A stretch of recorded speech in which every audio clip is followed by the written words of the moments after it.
Hey, Todd with Defense and Safety. I'm going to do another knife review, and this time it is a knife that a lot of people have seen out there and a lot of people own, and I'm sure a lot of people, if you don't own one, you've considered getting one. And I'm excited about it because it's the first left-handed knife, fully left-handed knife that I've ever bought, and that is the Spyderco Military. So this is the left-handed version, which means the titanium liner lock is on the right side, so you push it over with your left thumb. You've got the cutout on the left side, and as with all militaries, it's tipped down only, and this is set up for left side. So I've had this knife since Monday, and today is Sunday, so I've been carrying it the whole time. And the thing I want to say, when I first got it, it was really stiff, and it really took until practically today to feel smooth and flick out really easily. So imagine I got it Monday night, so Tuesday through Sunday I've been flicking it pretty much, probably a couple dozen times every day, and it's really smoothed out. I haven't put any lubrication in it, and I haven't adjusted the pivot. Came very sharp, as most Spydercos do, and the blade looks really good and centered. I thought I'd do a couple size comparisons just so you can see. Obviously, the big brother, the little brother, big brother here. The thing I'd say that you notice with these is if you put these kind of over each other and line up the holes. Let me see if I can get this here. There you go. So you can see the blade is not that much bigger. It is a ½ inch bigger. The blade stock appears to be the same thickness. If anything, the military is slightly thicker, but it's hard for me to tell. That's essentially an identical blade, just elongated. Weight-wise, obviously this is going to be lighter, but still an extremely, extremely light knife. This is with the S30V steel. It's a nice, pretty, normal factory grind, slightly toothy, so it grabs paper and slices really well. I'm not a big fan of tip down carry. I set up all my knives for tip up. And the thing I don't like about this being tipped down is you've got this jimping right here on the top of the blade. When you open it up, it's obviously going to be here for your thumb. And when you reach your hands into your pocket, or if you walk around with your hands in your pocket, this kind of rubs against this part of your hand. You can feel it. And it reminds me a lot of what I don't like about the Mannix is this jimping here. When you carry this tip up in your pocket, because of the thickness of this blade, which you can see it's much, let me just say it's somewhat thicker. This is always rubbing in your hand, and I hate that. And that's probably my biggest beef with the Mannix is I don't like carrying it. I like everything about the Mannix except this jimping here. I don't like the way it feels in my pocket. It's kind of thick and fat. So what I compare this to, I do compare it to the Spyderco paramilitary, but I probably mostly would compare it to something else in the large blade format, which would be the Benchmade 710. And you can see if you kind of line up the pivots, the blades are the identical length. You get a lot less handle. It's the one thing I love, love, love about this Benchmade is the handle to blade ratio is almost equal. It is just an amazing knife in general. I love it. It's actually, I think it's the same weight. Let me feel it.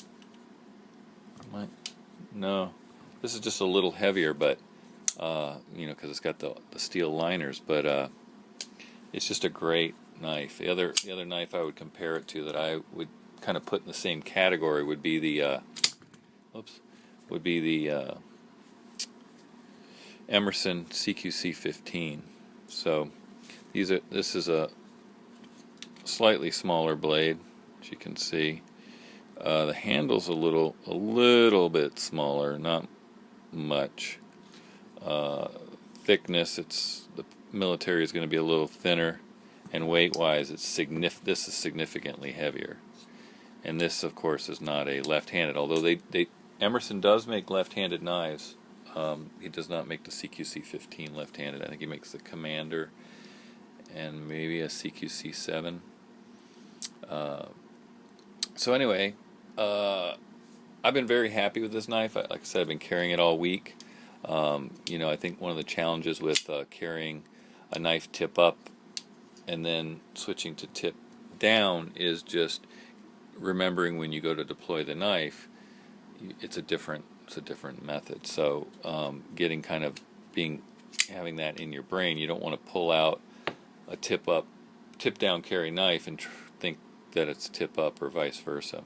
So a lot of people tend to want to carry always one way, and to me that's kind of the drawback to this knife. It has a great detent, so I don't understand why they don't offer it both. I mean, there's plenty of real estate here to mount this, and they could even get away with taking the lanyard. I mean, right now, carrying this tip down, you'd never use this lanyard hole, which is pretty small, because the paracord would be down at the bottom of your pocket.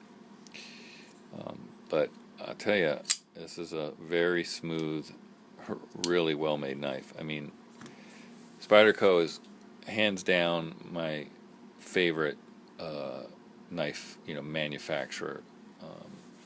They just, the quality that of the blade that they can produce and the uniqueness from blade to blade is just outstanding. It's just amazing to me, and I'm always impressed. I've never opened up a Spyderco and been unimpressed with the fit and finish and the overall design. I mean, not every blade that they make is something I like, but and this is definitely one that, although I appreciate and really love the ergonomics of this blade, this right here just ruins it for me, because I like to have my hands in my pocket, especially if it's slightly chilly out like this time of the year. So I don't carry this knife ever anymore. I carried it for a while, and as soon as I started getting other knives, I quit carrying it. The Para 2 is probably the easiest to carry. It's just so light, profile-wise, smooth. The other thing I wanted to say is the G10 on this is not as grippy as the Para 2 when they're new. This G10's a little dirty, so it's not gonna show how grippy it is. I can hear it over here a little more. It's a little grippier than on the military, but it appears to me when I look at it in the light that this is a higher quality, because it has that 3D effect. I don't know if that means it's higher quality or not, but when you move it, it's almost like you're seeing through a few layers of the G10, and it kind of shimmies.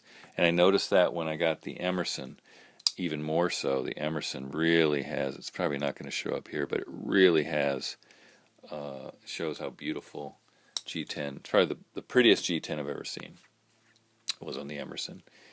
So this is not quite as nice of G10 from a grip wise, but it looks great.